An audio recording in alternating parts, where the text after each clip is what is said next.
Hey guys, it's Jim. I am sitting right now in beautiful Breckenridge, Colorado. I have a friend who's very kind and very generous, and a bunch of us have come up to his house just to recoup from Easter, and obviously this is amazing to be up here. I've gotten to ski a little bit, which is always good for me. I've gotten to rest and relax, and the biggest thing that I've done is honestly just sit in the story of chapter 3. Which has been uniquely hard for me. I know I say that every time, but this chapter really is, I call it the moment of truth.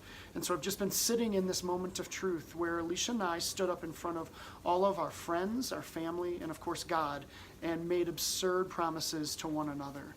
And those promises have been hard to keep. I think we've done a fairly good job of keeping them.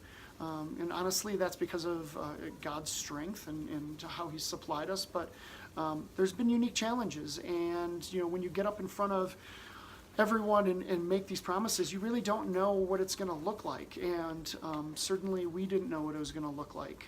It would be great if it just was easy and there was no issues, no problems, no suffering. But the reality is that stuff happens. And so I've just been sitting in the fact of these vows are really powerful. And I'm the kind of guy that I look at my vows pretty frequently on a daily basis, honestly. But I've just been really sitting deep in these this week. And so on that day in September of '06, I looked at this woman who's about to become my wife just in a few minutes, and I said, I love you, Alicia, believing that only genuine love can come from God.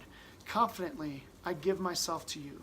Our lives joined together will enhance all that we do for the glory of God.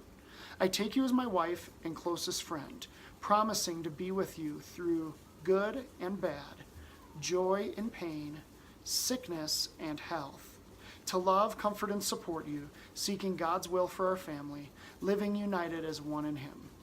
And when I read that, I wish I would have said in health and in health, or maybe just left that part out, of sickness and in health. But the reality is that I needed to make that promise, and so I've just been really camped out in it, and so I'm not totally happy with where chapter 3 is at right this second, but it's close enough, and I think it reflects the preparation of what happened in Mount Vernon, and also the preparation of the promise of marriage. And so I hope that you guys enjoy chapter 3. It really sets the stage for what's about to happen. If you like it, please share it.